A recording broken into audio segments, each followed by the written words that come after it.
हे काय बे जायला हे नवीन सय्यारा नावाचं पिक्चर आलंय म्हण लोक थिएटर मध्ये काय रडाय का लागलेत, बेशुद्ध काय पडायला लागलेत, पिसाळासारखं काय करायला लागलेत, उलटी जुलाब सगळंच करायला लागलेत त्याच्या आईला. जरा व्हिडिओ बघा तुम्ही.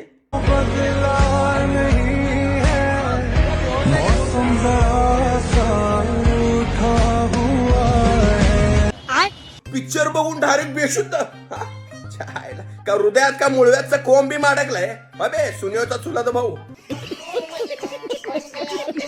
कितना क्रेज है अपनी गर्लफ्रेंड भी हाथ कर रो रहा.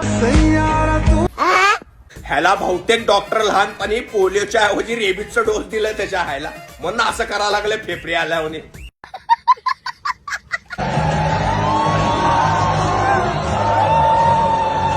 अबे उद्या सकाळी MIDC ला कामाला जायचं माहिती ना पुरानं. बस करेक्ट 7 वाजता हलती तिथून. जर बस सुटली तर टमटमनी जावं लागेल आणि हाय ते 50 रुपये मी तुमच्या सय्याराच्या तिकीटला घातला तुम्ही. बसा बोंबलत आता पिट्टी साखर तोंडाच्या नो. आम्ही पिक्चर बघितलं की त्याच्या आईला. आशिकी 2 बघितलंय, रहना है तेरे दिल में बघितलंय, तेरे नाम बी बघितलंय बे. पण असले नटरंग साळे असले ऑरी धंदे कधी आयुष्यात केले ना त्याच्या आईला. मला तर वाटतंय तुमच्यासाठी एकच इलाज आहे. ते तेरे नामचे जे आश्रम आहे तिथं सलमान भाऊला ठेवले होते तिथं तुमच्या सगळ्याला ट्रान्सफर करावं लागतं आणि तिथंच इलाज करावं लागतंय. जर तिथं बी इलाज झालं नाही तुमचं मग लास्ट एकच ऑप्शन.